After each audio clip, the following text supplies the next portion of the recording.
O poder do pecado reinou, inimigo de Deus eu nasci, um miserável. Só as trevas aqui eu amei, nada em Deus desejei ou busquei, trevas eu era.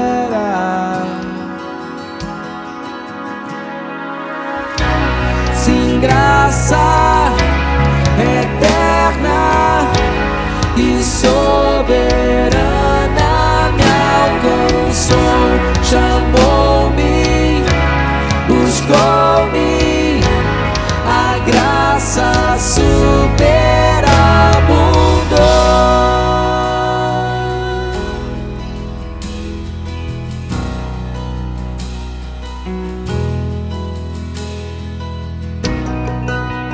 Nada em mim para Deus desejar, nada em mim para Deus ter prazer, como amou-me. Meu caminho foi escuro. Amém. Em Hebreus, nós vamos continuar, não é? Meditando sobre o que nós começamos na semana passada. Na última noite de Jesus no mundo, ele reunido com os discípulos, ele fez o maior discurso do mundo, que o mundo já ouviu. As últimas palavras dele para os seus discípulos, aquilo que ele achava fundamental eles saberem antes da sua morte, foi dito no capítulo 13, 14, 15, 16 do livro de João. Como eu já disse, João não registra muita coisa que aconteceu naquele dia, como os outros apóstolos. Ele registra o que Jesus disse e o que Jesus orou no capítulo 17. E nós começamos então a meditar sobre o tema de Cristo naquele dia, a Trindade. Ele falou sobre o Pai, o Filho e o Espírito, e toda a ênfase dele é o tempo inteiro sobre a Trindade. E foi sobre isso que nós começamos a meditar e vamos continuar hoje, e até quando for necessário, não é? Então Hebreus 1, 2 e 3 diz: ultimamente nos falou por seu Filho, que constituiu herdeiro universal, pelo qual ele criou todas as coisas. Ele é o esplendor da glória do Pai e a imagem do seu ser. Ele sustenta o universo com o poder da sua palavra. Depois de ter realizado a purificação dos pecados, está sentado à direita da majestade no mais alto dos céus. Em Colossenses 1, 15 e 16, Paulo diz assim: ele é a imagem do Deus invisível, o primogênito sobre toda a criação, porque nele foram criadas todas as coisas, nos céus e na terra, as visíveis e as invisíveis, sejam tronos, sejam dominações, sejam principados, sejam poderes, tudo foi criado por ele e para ele.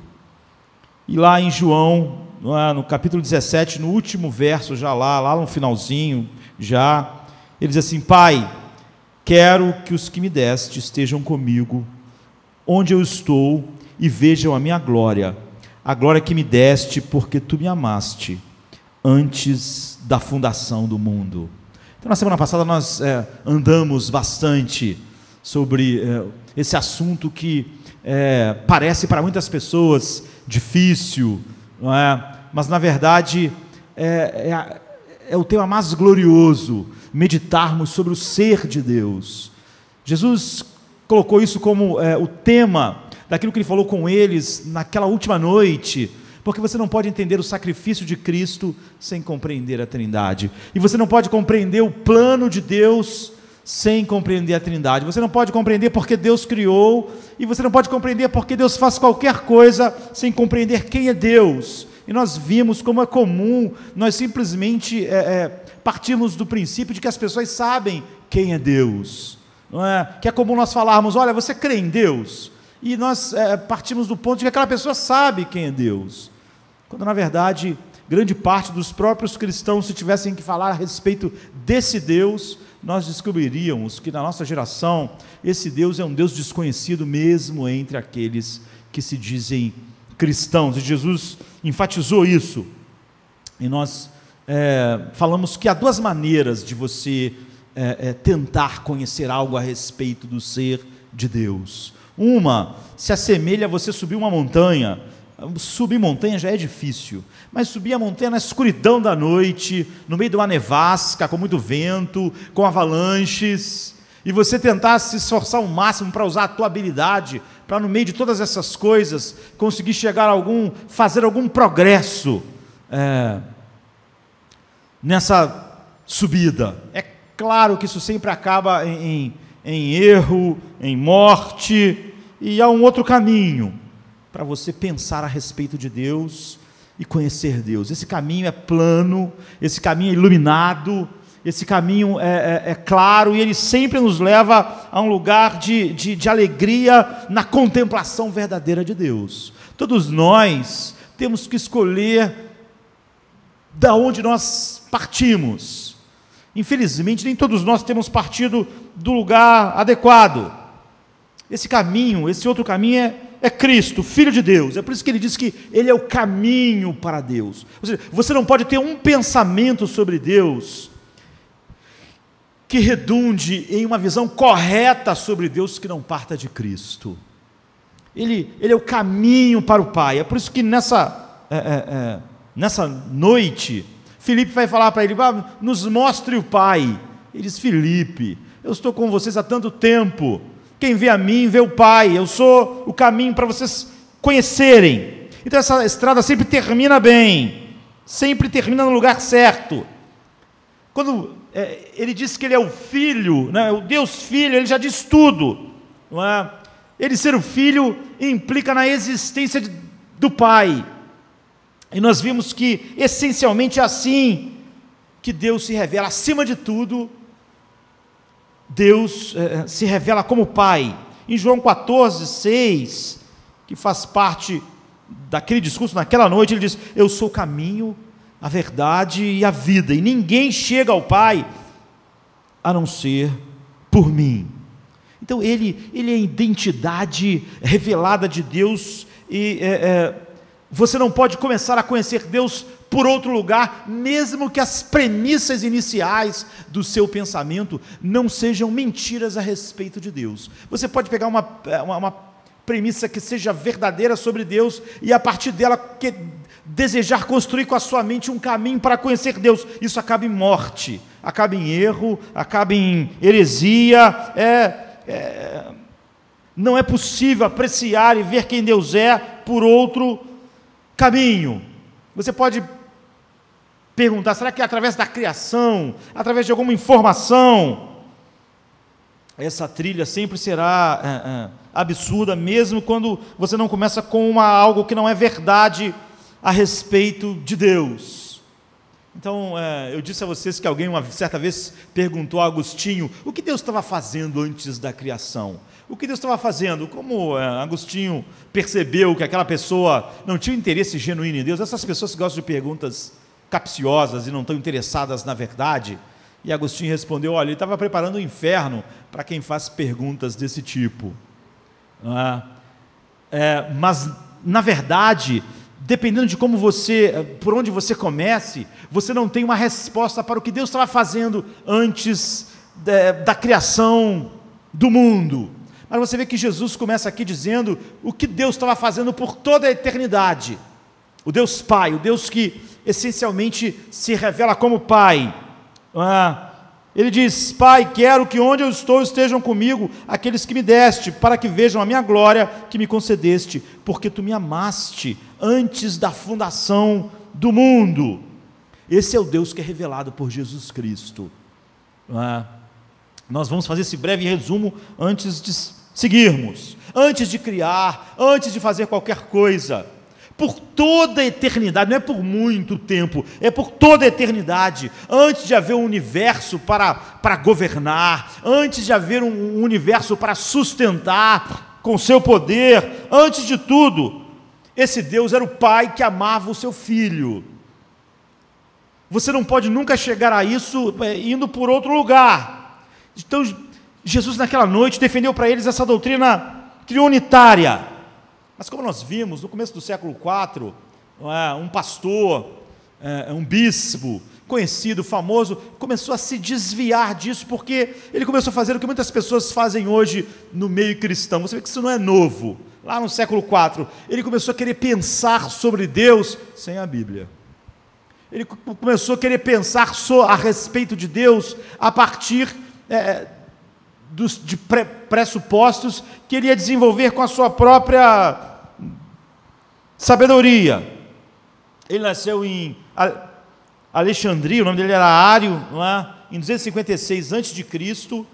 e morreu em Constantinopla em 336, e ele um dos movimentos heréticos que mais cedo se disseminou no meio do cristianismo foi através de Ário. Ele disse que ele partiu do princípio de que Deus era o Criador, e que ele dava origem a todas as coisas. Você vê, as premissas iniciais, como nós vimos, não eram erradas. Ele era a origem de tudo, então ele era aquilo que não tinha origem. E a partir disso, ele começou a pensar que Jesus em algum ponto tinha sido criado. E à medida que Ário foi desenvolvendo o seu pensamento, não a partir da Bíblia, mas a partir da sua própria mente, partindo, esquecendo o caminho, ele começou a desenvolver um Deus totalmente diferente do Deus da Bíblia. Sempre que você começa a pensar, eu penso que Deus, eu imagino, você vê, tudo de errado na igreja hoje é porque as pessoas começam fora da Bíblia. Por exemplo, a partir do iluminismo, o iluminismo determinou que o ser humano é essencialmente bom. A partir daí, quando você olha para tudo que a humanidade faz, toda a maldade, o homem começou a querer encontrar uma explicação externa ao homem. Quase toda a ideologia da nossa geração é baseada nisso. Não é?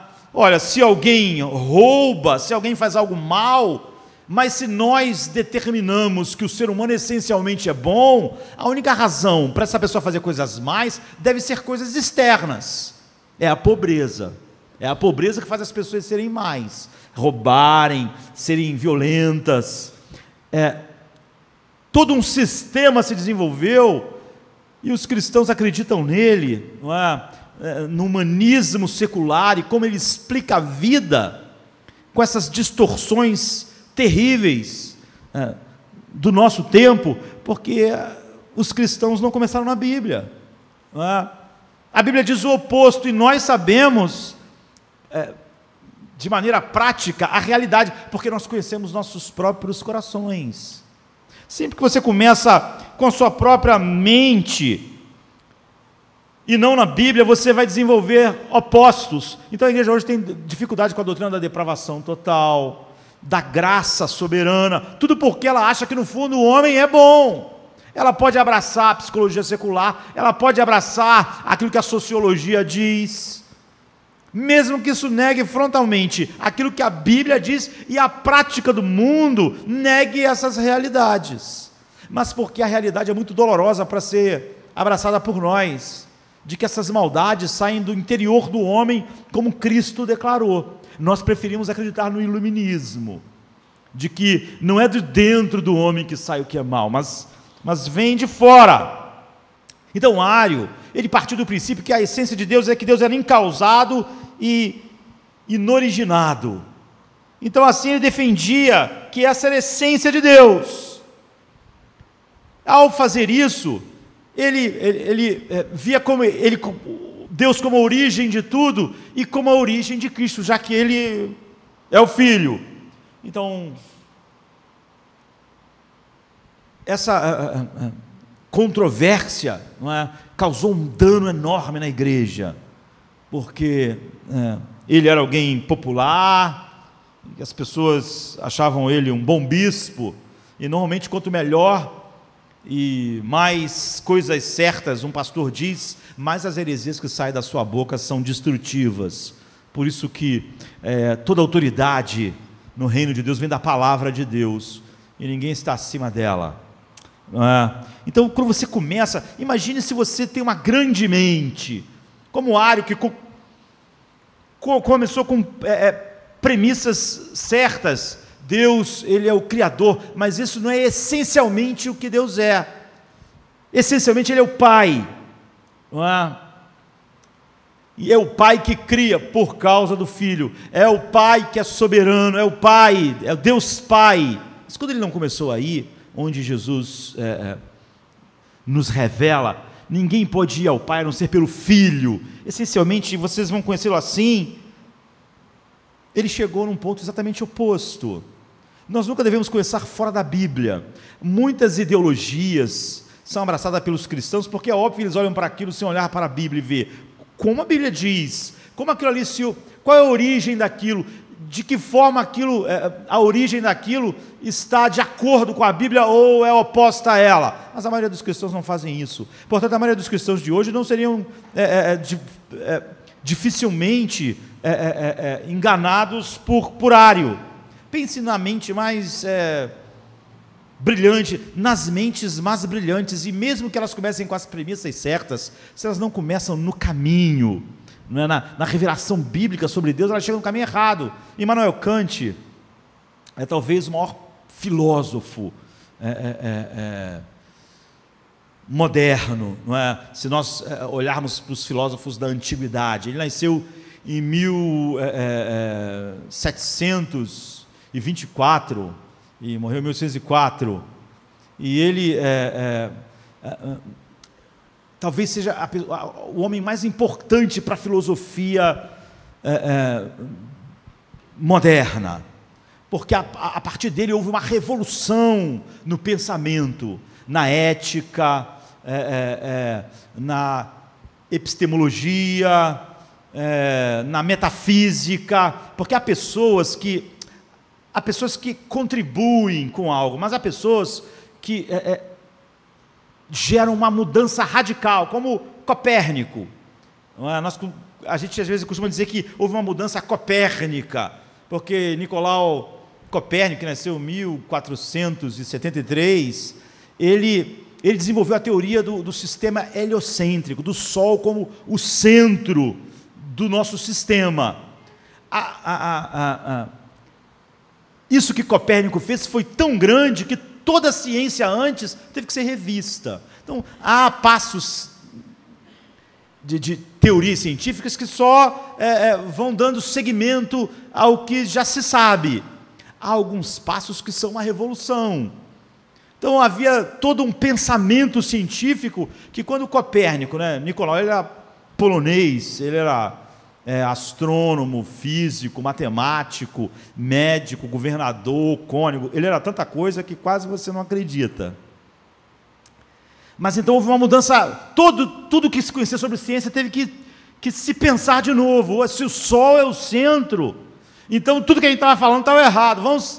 Então assim, pensem, Immanuel Kant para a filosofia é o que Copérnico é assim para a ciência. Depois dele, tudo teve que ser repensado, na sua obra mais famosa, por exemplo, a Crítica da Razão Pura, influenciou, mudou, tudo sobre estética, teoria política, enfim, um homem, poucas vezes você vai dizer que há uma mente mais aguçada do que a de Immanuel Kant.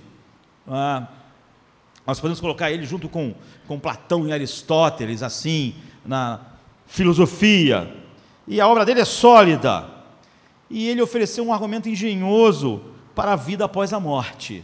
Ele diz assim, e ele é o maior filósofo talvez, de todos, assim, ele diz, olha, para que a ética tenha sentido, tem que haver vida após a morte. Todos nós temos um senso de certo e errado. Agora, só existe certo e errado de verdade se existir vida após a morte. Isso é só o pensamento lógico do homem, funcionando, de um dos homens mais lógicos. Então ele diz, olha, em todos nós há um sentimento, uma percepção de moralidade. Há algo que diz que está certo e que está errado, e há algo que diz que é melhor nós agirmos de maneira certa, e quando a gente vê o erro, nós condenamos o erro. A gente vê alguns homens tomando atitudes, nós falamos, isso está errado, não é? Agora, isso só tem sentido lógico, se houver vida após a morte.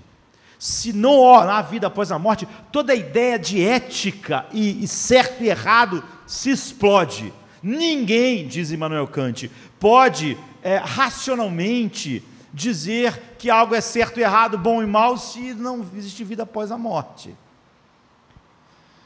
Todos os seres humanos possuem então esse senso, ele dizia. E ele usava e julgava isso como um assunto da maior profundidade para nós, porque ele disse, isso torna significativo toda a nossa ideia de ética ou joga tudo no chão. E ele diz, olha, só existe de fato uma ética se houver uma justiça, mas como quando a gente vive nesse mundo e morre, não há justiça, ou seja, você não pode dizer para alguém, viva uma vida correta, que tudo vai dar certo na sua vida, viva uma vida correta, não viva como um vilão, porque senão você... Então nós não temos base na vida para dizer, porque não há justiça final neste mundo. Há homens que cometeram barbaridades, por causa dele milhões, milhares morreram, e às vezes viveram uma vida mais tranquila do que o outro cidadão ali que foi atravessar a rua, a bala perdida matou ele. Não há justiça no mundo. Para que você acredite que exista uma ética de verdade, e você possa pensar nisso racionalmente, tem que haver uma justiça que prevaleça. E como a justiça não prevalece nesse mundo, ela tem que prevalecer fora do mundo. E se você falar que a vida acaba aqui, agora, então nunca mais diga que Hitler estava errado.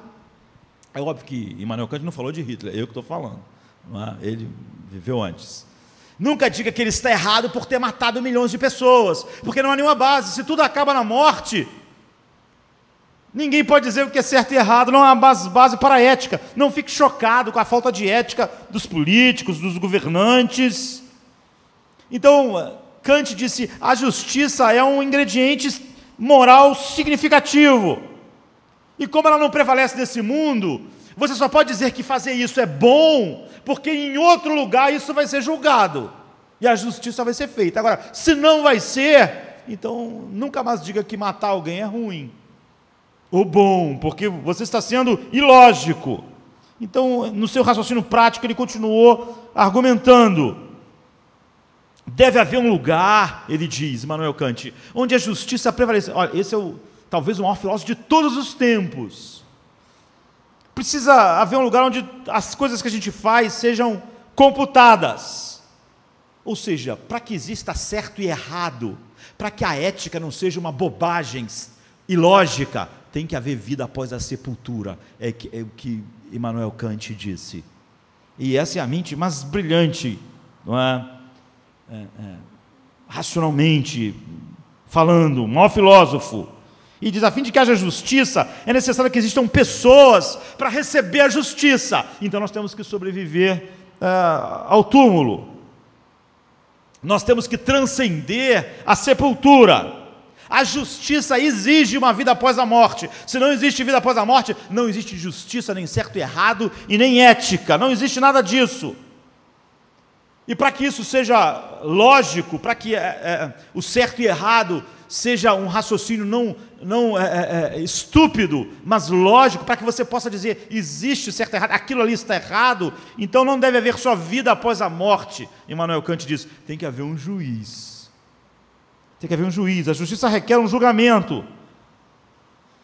Mas para que haja justiça e a ética nesse mundo tenha sentido, e o certo e errado, esse juiz que tem que haver após a morte tem que ser justo.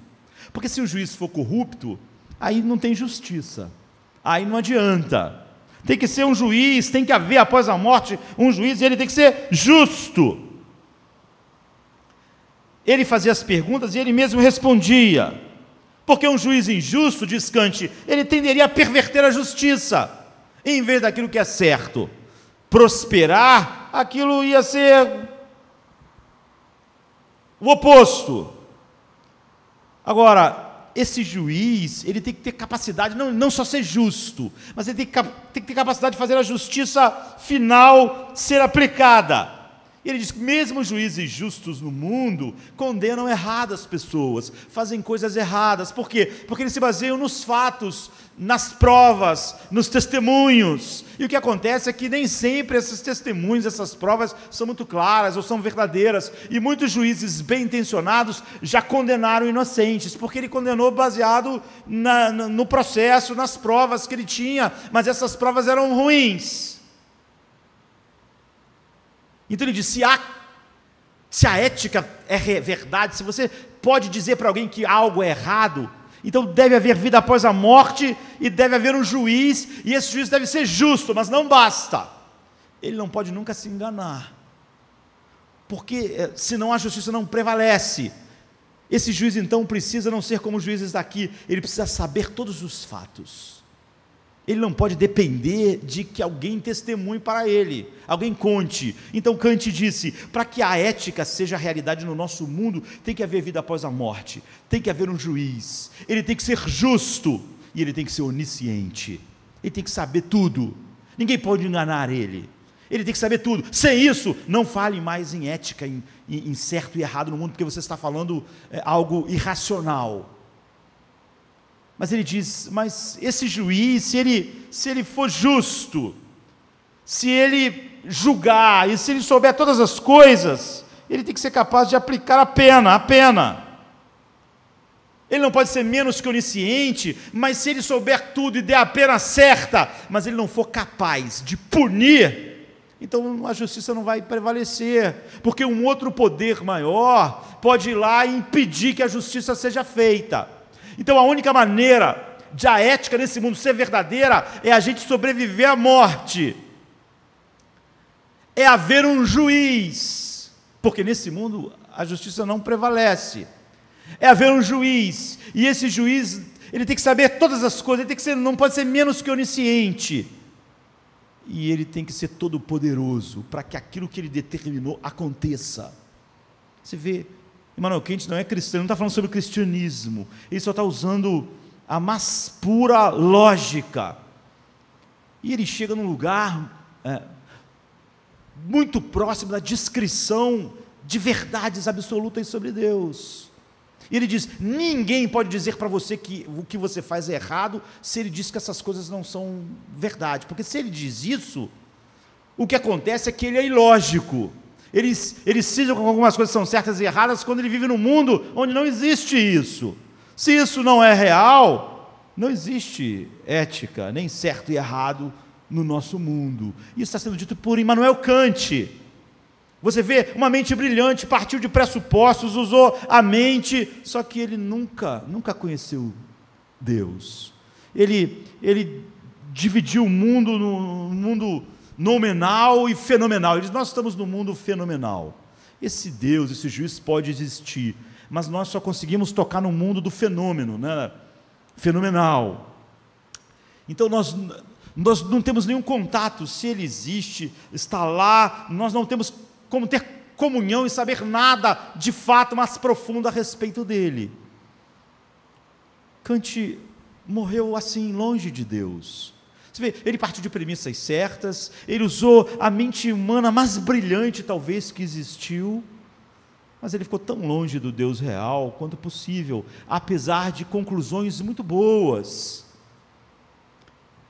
Foi isso que a mente melhor, partindo de premissas lógicas, muito melhores do que quase todo mundo da nossa geração, que fala sobre ética e ao mesmo tempo fala o oposto a respeito da justiça de Deus. Então Kant era brilhante, mas ele não chegou perto do Deus verdadeiro. É por isso que a Bíblia diz que o homem não conheceu Deus na sua própria sabedoria. É impossível. Ário, ao tentar pensar em Deus a partir de premissas assim, ele é a origem de tudo, é o Deus Todo-Poderoso, chegou a lugares totalmente diferentes ao que a Bíblia diz,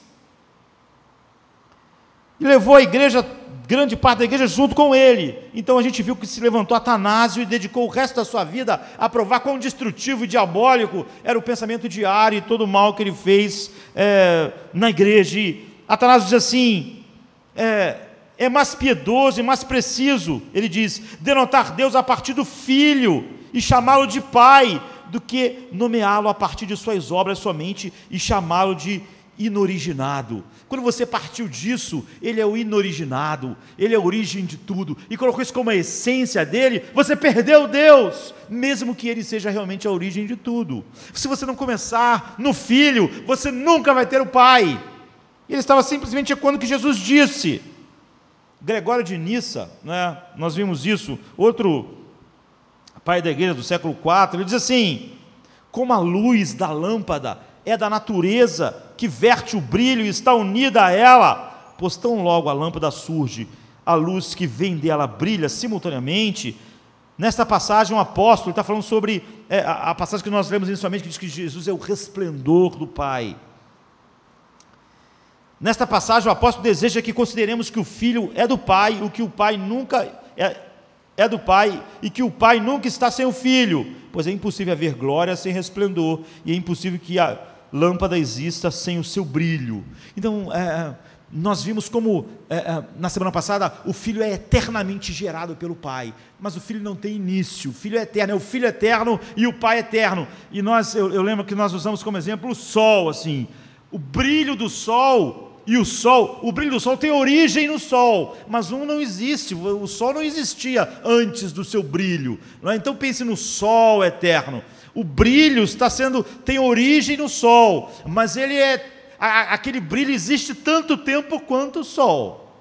Então Deus é o Pai eterno, e o Filho é eternamente, ele é o esplendor do Pai, é o brilho da glória do Pai. Então ele é o eternamente gerado, é isso, por isso que ele é o Filho eterno.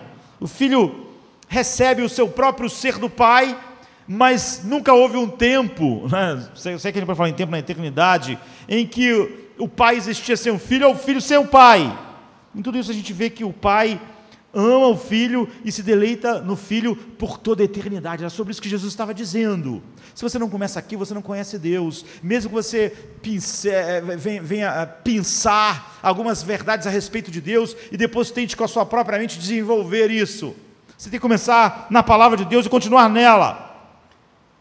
Então, essencialmente, ele é o Pai. O que ele estava fazendo antes da criação do mundo? Estava amando o seu Filho por toda a eternidade, e é por isso que ele sempre diz, esse é meu Filho amado em quem eu me comprazo, de tal maneira que tudo que o Pai fez e faz é por causa do Filho, e tudo aquilo que o Filho faz é por causa do Pai. João 3,35 diz, o Pai ama o Filho e entregou todas as coisas nas suas mãos. 5,20 diz, porque o Pai ama o Filho e mostra-lhe tudo o que ele mesmo faz. Mas a Bíblia também assim diz de Cristo, lá em João 14,31, mas faço aquilo que o Pai me ordenou, para que o mundo saiba que eu amo o Pai. Então, não é só que o Pai ama o Filho também ama o Pai, e ama tanto que o prazer dele, a comida e a bebida, é fazer toda a vontade do Pai, como está em João 4,34. Até aqui é um breve olhar sobre o que nós vimos. E o Pai ama o Filho de uma maneira muito particular, algo observável. Por exemplo, no batismo de Jesus, em Mateus 3,16, 17, diz, depois de batizado, Jesus saiu logo da água e viu o céu se abrir e o Espírito de Deus descer como uma pomba, vindo sobre ele, e uma voz do céu que disse, esse é meu Filho amado, em quem eu tenho todo prazer. Então o Pai, ele declara um amor pelo Filho, e o seu prazer infinito no Filho.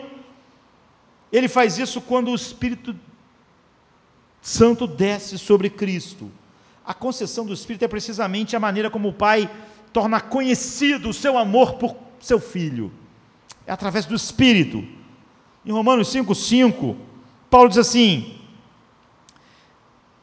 Deus derramou o seu amor em nosso coração pelo Espírito Santo. Você vê, ele derramou o seu amor pelo Espírito. É assim que o Pai derrama o seu amor sobre o seu Filho, por toda a eternidade, pelo Espírito. É assim que o Pai declara o seu amor pelo Filho. E é tudo muito profundo e profundamente pessoal. O Espírito provoca o deleite do Pai no Filho e o deleite do Filho no Pai, inflamando esse amor. o que Paulo, por exemplo, chama de 2 Coríntios 13:14, de a comunhão do Espírito Santo. A comunhão do Espírito Santo, isso flui desde toda a eternidade. Nós somos levados agora à comunhão do Espírito Santo. Então ele torna conhecido o amor do Pai ao Filho, pelo qual o Filho clama: Abba, Pai. E um dia, porque nós somos destinados a ser a imagem de Cristo, ele começou a perfeita imagem no futuro, ele começou a trabalhar em nossos corações, e também nós clamamos agora: Abba, Pai. Porque o Espírito faz isso, como está em Romanos 8:15 e Gálatas 4:6. E isso é dito na mais alegria profunda do Espírito Santo, como a Bíblia diz que Jesus exultou no Espírito Santo e disse: graças te dou, ó Pai, Senhor do céu e da terra. Então, o Pai torna conhecido o seu amor pelo Filho, o Pai das luzes, através do Espírito Santo. E ele é o portador não só de amor, mas da alegria infinita, de tal maneira que é comparado várias vezes, né, na Bíblia, esse espírito de alegria, porque ele expressa exatamente essa alegria infinita do Pai para o Filho e do Filho do Pai com vinho. Por exemplo, Efésios 5:18, Gálatas 5:22, Romanos 14:17. Então, a maneira como o Pai, o Filho e o Espírito Santo se relacionam no batismo de Jesus nos aponta a isso de uma maneira profunda, porque nos remonta a Gênesis 1, e o Espírito pairava sobre as águas, como pairou sobre Cristo, não é? E como logo depois do batismo, Jesus foi levado ao deserto, na criação, o Espírito pairava sobre o vazio, sobre o nada, e Deus criou tudo através da sua palavra, que é Cristo, no poder do Espírito. É por isso que essa obra é a obra de Deus, é a obra da Trindade. Então, Jesus é o Verbo, ou seja, ele é a revelação de quem o Pai é, e o Espírito é o poder infinito do Pai, que flui do Pai. É isso. E toda a criação, então, é fruto desse trabalho da Trindade, tanto na obra de salvação quanto na obra de recriação, que é nos recriar, não é? A partir da queda, né? A palavra de Deus parte por meio do Espírito Santo, e assim tudo é criado. O Pai fala em seu sopro, sua palavra é ouvida, e tudo revela como Deus é de verdade. Você não tem como conhecer Deus de outra forma, e esse era o tema de Jesus naquela noite. O Filho é eternamente gerado pelo Pai no Espírito, e consequentemente ele é conhecido como o Messias, de tal maneira que o nome Cristo quer dizer o ungido. Jesus é por excelência o ungido pelo Espírito, de tal maneira que parece até que o nome de Cristo para muitas pessoas virou nome, né? Jesus Cristo, como se fosse o sobrenome. Cristo quer dizer o ungido, ele é o ungido. O Espírito está sempre sendo derramado sobre ele, porque é assim que o Pai manifesta o seu amor. Ele é o ungido pelo Espírito Santo, como o Salmo 2 diz.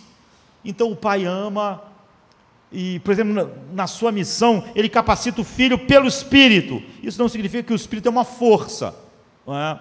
Como quando a gente diz que Jesus diz, ele é a palavra, não quer dizer que ele é uma coisa que não é pessoal. Só é dito que ele é a palavra porque ele é a revelação. Você só pode conhecer a mente de Deus, você só pode conhecer a minha mente, o que eu estou dizendo nessa noite, pelas minhas palavras. Quando eu digo que Jesus é a palavra, é o verbo, é porque é a única forma de você conhecer a mente de Deus. Deus habita na luz inacessível, nunca ninguém o viu, e só Cristo pode revelá-lo. Ele é a palavra nesse sentido, ele é a revelação do Pai. O Espírito Santo, então, é a expressão do poder infinito de Deus, se expressando, enquanto Jesus é a expressão da mente de Deus. Vamos ver, não é impessoal, é porque ele é a revelação disso. Então, se você falasse que o Espírito Santo é só uma força, por causa de alguns nomes que falam sobre o que ele está fazendo, você teria que falar a mesma coisa sobre Jesus, por ele ser o verbo, ou o braço do Senhor, por exemplo, em Isaías 53, 1. Então, Jesus só é dito ser a palavra de Deus porque ele revela quem Deus é, e o braço de Deus como aquele que executa a sua vontade, como o Espírito Santo é aquele que manifesta o poder infinito de Deus. Então, através da palavra e do poder, tudo foi criado. A Trindade criou e nos recria agora na sua obra em Cristo. Mas o Espírito Santo, sendo uma pessoa, ele envia, como está em Atos 13, 2 e 4, ele escolhe, como está em Atos 20, 28, ele ensina, como está em João 14, 26, concede, como está em Isaías 63, 14, como nós vimos, é possível mentir para ele, como Ananias e Safira, ele pode ser resistido, não invencivelmente resistido, quando ele opera, ele pode ser blasfemado, e quando ele é mencionado, sempre ele é mencionado assim, como uma das pessoas da Santíssima Trindade. Nós somos batizados em nome do Pai, do Filho e do Espírito Santo. Então Deus é o Deus que compartilha. Na década de 1150, um monge chamado Richard, ou Ricardo, ele foi para uma abadia de São Vítor, e ele é considerado um dos pensadores mais importantes da sua época, um dos autores mais influentes.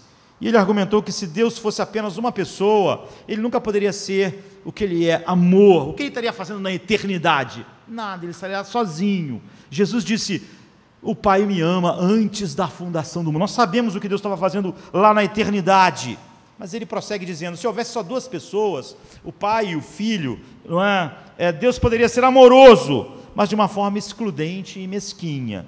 Afinal, quando duas pessoas se amam, elas podem ficar tão encantadas simplesmente entre elas, que tudo mais é excluído. Mas é muito diferente de Deus. Isso não seria boa nova para mim e para você, se nós pensássemos num Deus assim. Então, ele diz assim, Ricardo, o Richard, sendo perfeitamente amáveis desde toda a eternidade, o Pai e o Filho têm se deleitado em partilhar o seu amor e alegria com o Espírito e por meio dele. Assim, não é Deus, o seu amor pelo Filho, ele se deleita em compartilhar o seu amor. Deus é o Deus que partilha, Deus é o Deus que ama incluir no seu amor pelo Filho outras coisas. Então é isso que faz Deus criar. A razão de Deus criar é porque Ele quer partilhar o seu amor com o Filho. E Ele já partilha isso desde toda a eternidade. O Pai, o Filho e o Espírito. O seu amor não é para ser guardado, mas para ser distribuído. É isso que leva a Deus criar. Então você tem que ter cuidado, e eu também, para nós não pensarmos, quando nós pensamos em Deus e na Trindade, em um bando de deuses que se encontraram um dia, como, sei lá, o Olimpo grego. Zeus estava lá, e Apolo também achou legal ficar lá, e os deuses foram se encontrando, e formaram um panteão, um clube. Ou seja, como vacas se juntam em manadas, e ovelhas em rebanhos, 3 pessoas divinas se congregaram na Trindade, Pai, Filho e Espírito Santo. Não, isso é uma visão totalmente oposta ao que a Bíblia diz. Eles são pessoas num relacionamento real, um com o outro, o Pai amando o Filho, revelando esse amor e tendo essa comunhão através do Espírito, de tal maneira que, por exemplo, Jonathan Edwards chama a sociedade ou a família dos 3. Ele diz assim, felicidade da deidade, como todas as outras verdadeiras felicidades, consiste em amor e sociedade. Então, isso não quer dizer que a Trindade é um clube de deuses, que se juntou. Eles não são 3 pessoas que simplesmente conseguem se dar bem, e se dar tão bem que podem fazer um plano junto, porque eles são deuses, e se dar bem demais até. Antes da criação, antes de todas as coisas, o Pai gerava o Filho eternamente. O Pai gera o Filho eternamente. Não é que um dia o Pai e o Filho se encontraram e se amaram. Não há existência deles que não seja Cristo sendo o Filho, sendo o resplendor do Pai. Não é que um dia 2 deuses se encontraram. Pela eternidade, era isso que o Pai fazia. Ele não se tornou Pai em algum momento. A sua identidade é em que Ele é o gerador do Filho, Ele é o Pai eterno. Ele é assim, portanto, não é como se um dia qualquer o pai e o filho colidissem e, por surpresa, sendo Deus, eles se amaram. Não é assim. O pai é o pai em virtude do seu relacionamento com o filho. Ele é aquele que gera eternamente. Por outra vez, a gente usou a imagem da fonte. O que é uma fonte eterna? Se você olhasse para uma fonte, ela está sempre jorrando água. Se houvesse um tempo que não estivesse jorrando água, ela não era uma fonte. O Pai é Pai eterno porque Ele eternamente... Cristo é o resplendor do Pai, a quem Ele ama por meio do Espírito. Então o Filho não seria sem o Pai, nem o Pai sem o Filho. E assim nós vamos ver que o Pai, o Filho e o Espírito, embora pessoas distintas, são absolutamente inseparáveis um do outro. Nós não podemos confundir, eles não são confundidos, mas eles são indivisíveis. Eles são um Deus, não um clube de deuses que se encontraram. Eles sempre estão juntos e, portanto, sempre trabalhando juntos. É isso que Cristo está ensinando em João 13:17. Isso é Deus. É por isso que quando você diz, você acredita em Deus, aquela pessoa ali provavelmente não tem a menor ideia do que Deus é. Isso significa que o Pai não é mais Deus que o Filho ou o Espírito, ou como se algum deles tivesse existido antes do outro. Então a identidade própria do seu ser consiste em transmitir a plenitude ao seu Filho. Ele eternamente gera o Filho, como o sol, enquanto nós conhecemos, ele não é uma coisa eterna, está brilhando. Isso também significa que não há nada anterior ou além de Deus, Pai, Filho e Espírito. Então João diz que escreveu o Evangelho exatamente para nós termos esse conhecimento. Ele diz assim em João 20:31, para que possas crer que Jesus Cristo é o Filho de Deus. É nisso que consiste o propósito do Evangelho, e para que crendo tenhas vida em seu nome. Ou seja, a coisa mais básica na revelação de Cristo é que Ele é o Filho eterno, do Pai eterno. Deus é o seu Pai, Ele é Cristo, o ungido com o Espírito. Então, quando você começa com Jesus, você logo chega ao Deus triuno, algo totalmente diferente do que a mente humana podia, a partir de alguns princípios, mesmo que verdadeiros, chegar. Ário demonstrou como você pode chegar numa heresia enorme se você partir de outro lugar, ou a mente brilhante de Immanuel Kant, apesar de alcançar algumas verdades a respeito de Deus, ficou tão longe do Deus verdadeiro quanto podia estar no fim, porque o Filho é o único caminho para o Pai, no poder do Espírito. Só Ele revela o Pai. Certa vez João Calvino disse assim: no cérebro nos revolve apenas o nome de Deus, desnudo e como um vácuo, sem o Deus real, se você pensar nele sem ser no Deus triuno. Você tem uma visão totalmente vazia do Deus verdadeiro. Ele tem razão. Há um vasto mundo de diferença entre o Deus triuno revelado por Cristo e outros deuses, ou a capacidade dos homens imaginar esses deuses, já que não existem outros deuses. Então Deus simplesmente não encaixa em molde algum. A coisa mais trágica é cristãos dizendo, na minha concepção de Deus, na minha ideia, isso é exatamente o que gera todos os erros. Quando nós estamos falando sobre o erro diário de tantos séculos atrás, começou assim, sempre começa assim. A Trindade não é um complemento dispensável, opcional, é o único Deus que existe. Você só pode conhecê-lo na revelação de Cristo revelando o Pai, no poder do Espírito. No fundo, esse Deus é diferente. Ele é o Criador, Ele é soberano, mas Ele é o Pai soberano.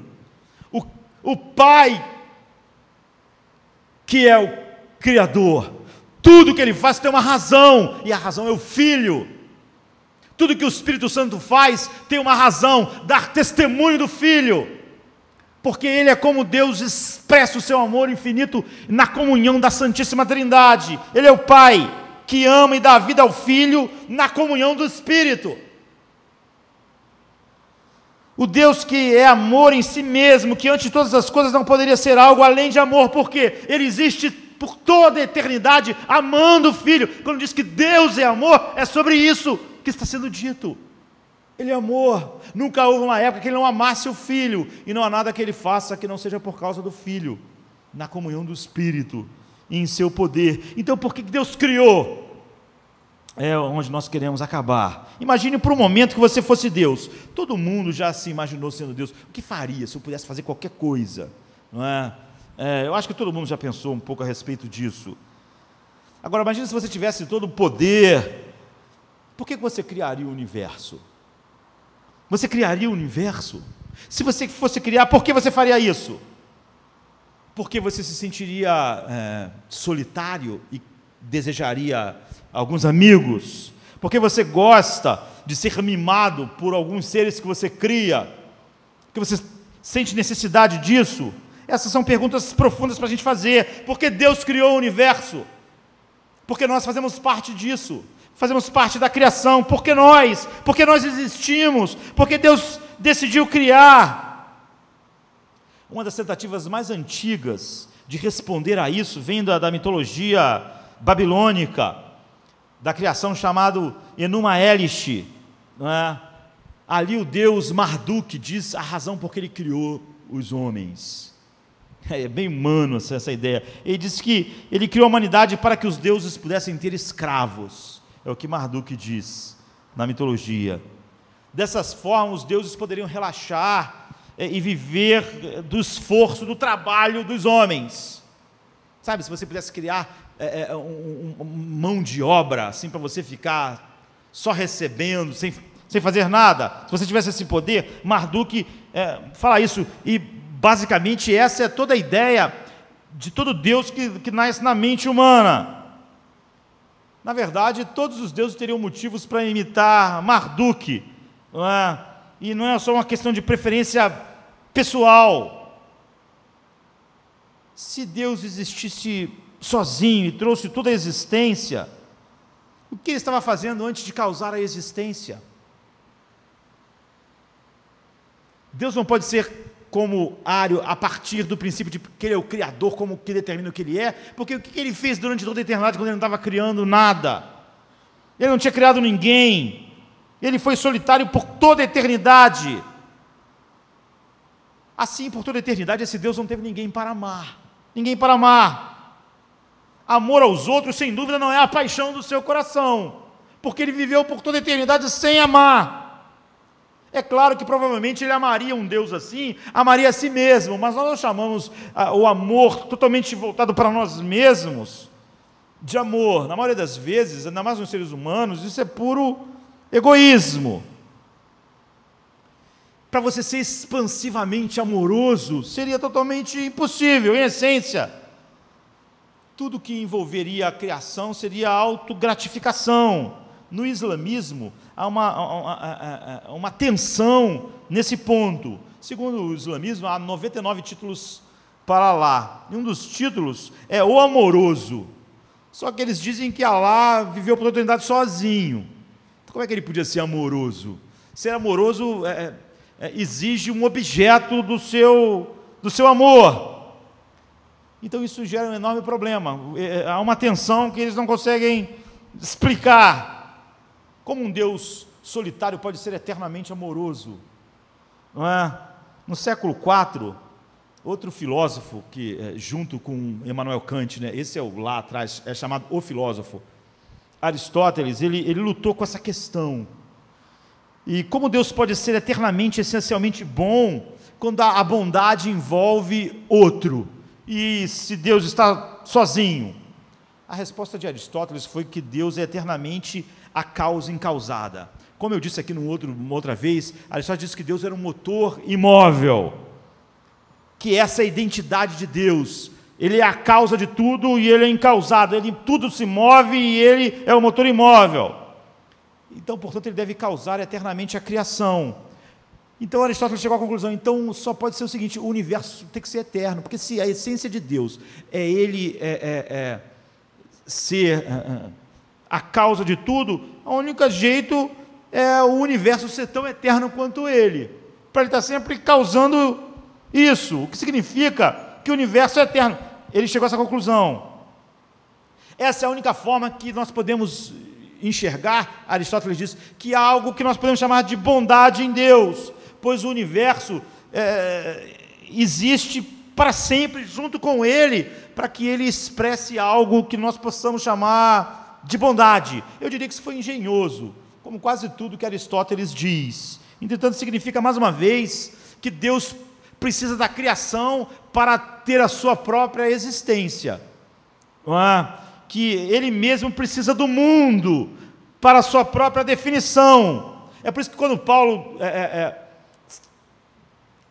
discutiu e confrontou os filósofos atenienses, ele disse: o Deus que fez o mundo e tudo que nele há, sendo o Senhor do céu e da terra, não habita em templos feitos por mãos humanas, nem tampouco é servido por mãos de homens, como necessitando de alguma coisa. Paulo está dizendo, o que Aristóteles falou é totalmente o oposto daquilo que Deus é. Deus não tem necessidades em relação à criação.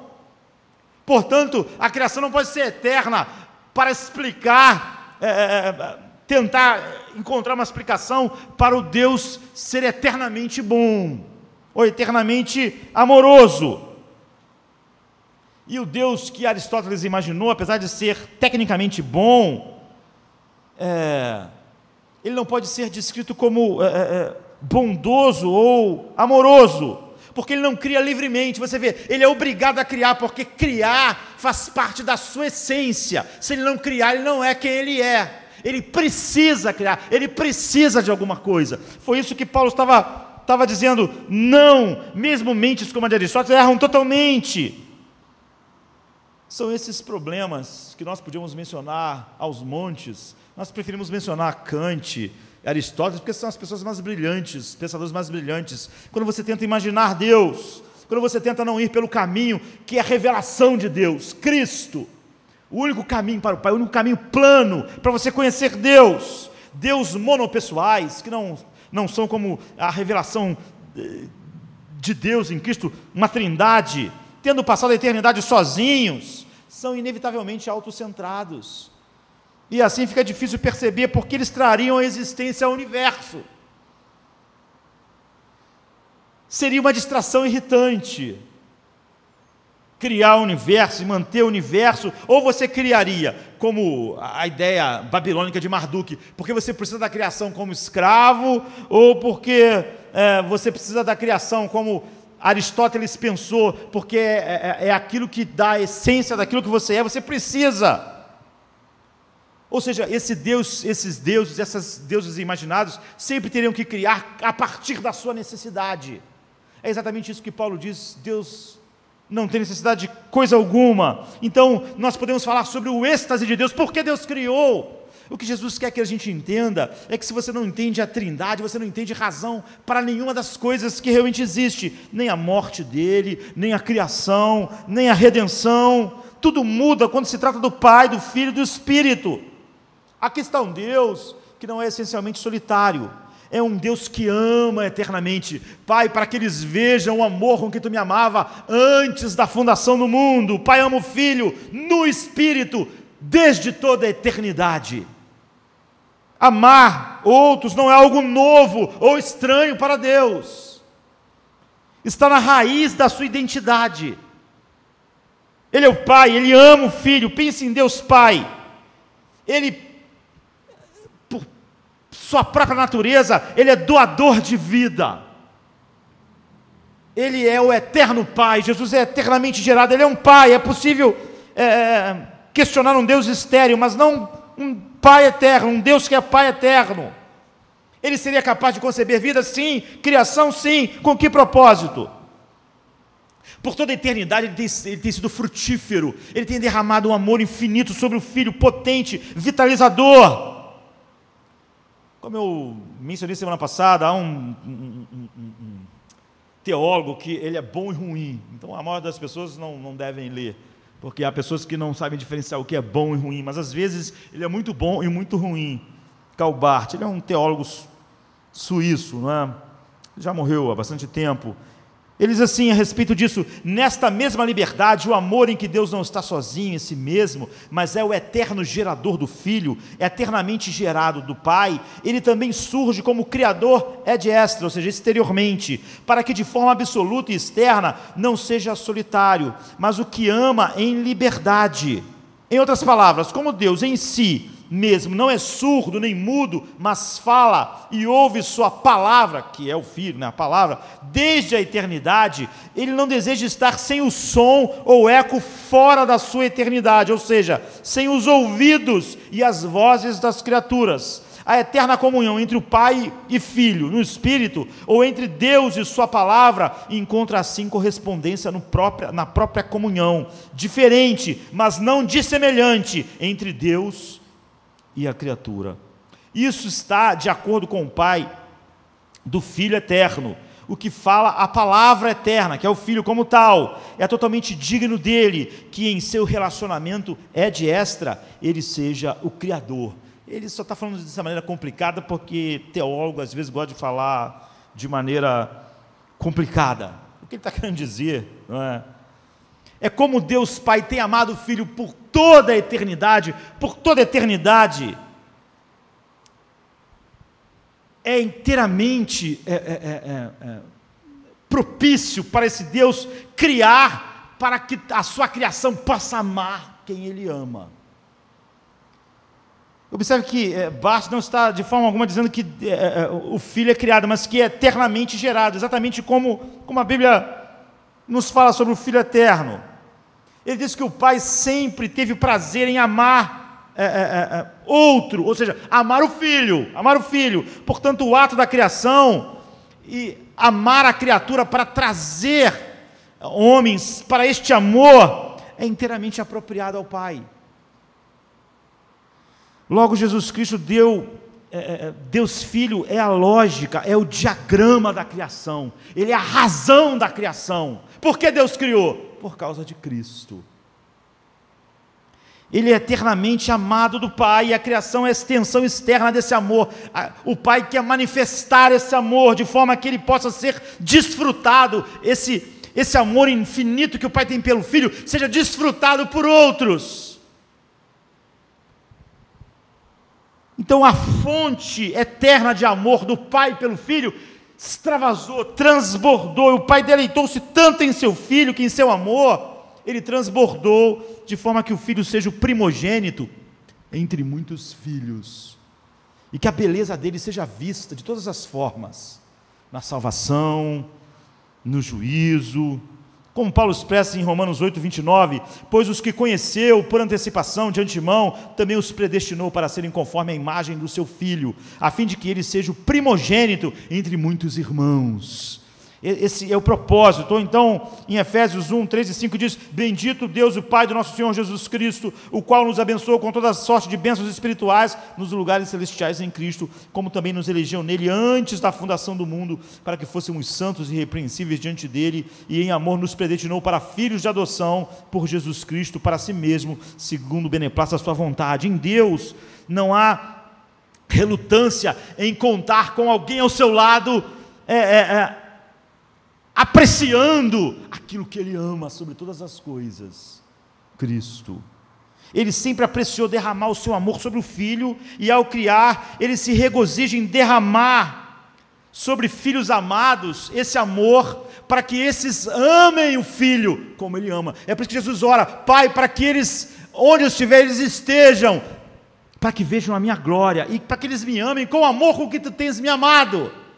Ou seja, nós somos levados a essa dança, eu diria, não é? Da Trindade. O Pai eternamente amou o Filho pelo Espírito, na comunhão do Espírito, nós somos levados a isso, essa é a razão de tudo. Curiosamente, quando Paulo fala sobre o Filho como o primogênito sobre toda a criação em Colossenses, ele conecta isso com a ideia, de forma direta, ao fato de que o Filho é a imagem de Deus. Ele diz assim: ele é a imagem do Deus invisível, o primogênito de toda a criação. Ou seja, o Filho é a imagem do Pai, ele manifesta a perfeição do Pai. Por isso, naquela noite, Jesus vai falar para Filipe: quem me vê, vê o Pai. Eu sou o resplendor do Pai. Eu sou toda a beleza manifesta do Pai. Eu sou a palavra do Pai. Você conhece a mente do Pai através de mim, a beleza dele através de mim. Ele é o resplendor da sua glória. Hebreus 1:3 diz. E a representação é exata do seu ser, como também em 2 Coríntios 4:4. Assim, quando vem com glória, ele ilumina, irradia de seu Pai, e ele nos mostra a beleza infinita do Pai. Você está vendo o que está acontecendo? O Pai cria todas as coisas para mostrar a beleza infinita de Cristo. Tudo que Cristo faz, ele é o resplendor do Pai, a mostrar a beleza infinita do Pai. Então não é surpreendente que Deus assim haja.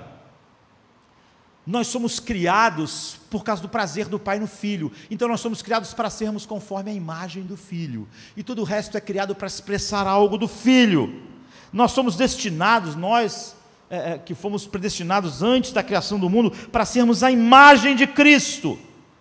É apenas a continuação desse movimento expansivo de amor do Pai. Porque o Pai criou para expandir esse amor e mostrar e dividir na comunhão do Espírito essa beleza infinita de Cristo conosco. O Deus que ama ter uma imagem expansiva de si no Filho, ama ter muitas imagens desse amor. Nós somos a imagem desse amor. A criação é a imagem desse amor. Os redimidos são a imagem desse amor. Tudo que existe, quando você olhar para o sol, para o céu à noite, estrelas, ou para o sol, pense: Deus fez isso por amor a Cristo, para mostrar a sua beleza. Não há nada à nossa volta, nada que te encante, que não leve você a pensar nisso. É por causa do amor do Pai pelo Filho. Ele quis mostrar isso de todas essas formas. Tudo está cheio da declaração do amor do Pai pelo Filho. Você vê como um evangelho centrado no homem é um erro. Não é um erro pequeno, queridos. É totalmente diabólico, porque é totalmente oposto à razão, porque tudo existe. Há algo que Jesus diz no fim da oração, então, de João 17, nosso tempo está acabando, não é? Que mostra com clareza o significado de ser Ele a glória de Deus, emanando assim como o brilho do sol, não é? Ele diz assim, do verso 24 a 26, Pai, o meu desejo é que aqueles que tu me deste, aqueles que Ele predestinou na eternidade, estejam comigo, onde eu estiver, para que vejam a minha glória, a qual me deste, porque tu me amaste antes da fundação do mundo. E ele continua, Pai justo, o mundo não te conheceu, mas eu te conheço, e estes reconheceram que tu me enviaste. Fiz que conhecessem o teu nome e continuarei a fazê-lo conhecido. Para quê? Para que Jesus nos faz conhecer o Pai? Qual é o propósito? Ele diz, para que o amor com que tu tem me amado esteja neles, e eu também neles esteja. Jesus nos faz conhecer o Pai, para que o amor do Pai por Ele esteja em nós, e nós amemos Ele como o Pai o ama. Essa é a vida eterna. É disso que nós já começamos a desfrutar. O Pai amava o Filho antes da criação do mundo, e a razão do envio dele pelo Pai é para que o amor do Pai esteja em nós. É por isso que ou Cristo é tudo para nós, ou nós não entendemos o Evangelho. O Evangelho não é sobre nós sermos resgatados pelo nosso valor infinito. É tudo sobre tudo a respeito desse amor. É para que eles me amem com o amor com que tu tens me amado antes da criação do mundo. Por isso o Filho sai do Pai na criação e na salvação, para que o amor do Pai pelo Filho seja compartilhado, o amor do Pai seja compartilhado com você, o amor, você vê, ele não diz para que eles me amem com o amor deles, para que eles me amem com o amor com que tu tens me amado. É para que esse amor do Pai seja compartilhado conosco. É o que o Pai compartilha. O que o Pai compartilha conosco? O amor pelo seu Filho. O que caracteriza um filho de Deus é alguém que ama o Filho como o Pai ama. É por isso que Paulo diz, para mim o viver é Cristo. Pelo fato do Filho, em um sentido ser o modelo da criação, ele é o modelo, tudo que o Pai fez, tem ele como modelo, e nós somos criados para sermos a imagem do Filho. Então, Jesus diz em João 14:31, que o mundo saiba que eu amo o Pai. Então o Pai determinou nos incluir nesse amor infinito que Ele tem pelo Filho, e o Filho escolheu incluir-nos no amor ao Pai. Ele se deleita, da mesma maneira que o Pai se deleita em nos colocar no seu amor pelo Filho. O que o Filho diz? Eu amo o Pai, e eu levo todos aqueles que eu resgato a amarem o Pai como eu amo. Você vê, tudo que o Pai faz por nós é fazer nós amarmos o Filho como Ele ama. Tudo que o Filho tem a fazer por nós é fazer nós amarmos o Pai como Ele ama. Deus está nos colocando nessa dança de amor do Pai pelo Filho, do Filho pelo Pai. Jesus quer nos levar a amar ao Pai como Ele ama o Pai, e o Pai quer nos levar a amar o Filho como Ele ama o Filho. É isso que é a eternidade. Fomos criados de forma que, conhecendo o seu amor, possamos amar ao Pai como o Filho ama. Somos resgatados de forma tal que nós possamos amar o Filho como o Pai ama. Isso é salvação. É por isso que você não pode entender o que a salvação é, a razão pela qual Deus criou, e a razão pela qual Deus faz todas as coisas, a não ser pela Trindade. Então semana que vem nós vamos continuar olhando tudo que isso envolve. Não há nada que seja fundamental, que não seja totalmente tocado pela doutrina da Trindade. Você não consegue compreender o Evangelho, a razão da criação, a razão da redenção, o propósito da eternidade, sem olhar e contemplar Deus. E quando nós contemplamos Deus, nós estamos falando do Pai, do Filho e do Espírito Santo. Então Colossenses 1:15-16 diz: Ele é a imagem do Deus invisível, o primogênito de toda a criação, porque nele foram criadas todas as coisas nos céus e na terra, as visíveis e as invisíveis, sejam tronos, sejam dominações, sejam principados, sejam poderes, tudo foi criado por Ele e para Ele. Você só tem como entender tudo através da revelação de Cristo, que é o caminho para conhecermos o Pai, que nos leva a amar o Filho como Ele ama, e ao estarmos em Cristo, termos o coração que ama o Pai, como Cristo ama. Simplesmente nós somos levados para aquilo que acontecia lá na eternidade passada. Pai, para que eles vejam o amor com que Tu tens me amado antes da criação do mundo, e o que Deus partilha, aquilo que Deus dá, o céu que Deus dá, é poder participar desse amor, da maior força que existe, o amor do Pai pelo Filho, e do Filho pelo Pai, na comunhão do Espírito Santo. Essa é a obra do Espírito. Ser cheio do Espírito Santo é ser levado a conhecer Cristo, e ser levado a amar a Cristo como o Pai ama, e ser levado a amar o Pai como o Filho ama, porque é isso que o Espírito faz. Muito do que se chama a obra do Espírito Santo hoje é um monte de misticismo que leva as pessoas para longe de Deus e para si mesmo e suas experiências, e não para a dança de amor eterna do Pai com o Filho, na comunhão do Espírito Santo. Vamos ficar de pé, vamos orar. O poder do pecado reinou, inimigo de Deus eu nasci, um miserável. Só as trevas aqui eu amei, nada em Deus desejei ou busquei, trevas eu era.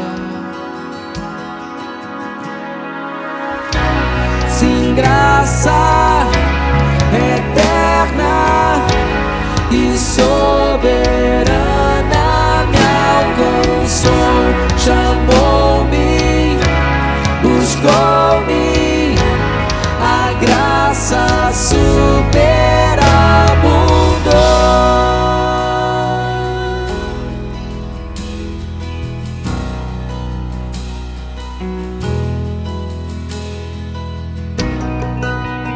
Nada em mim para Deus desejar,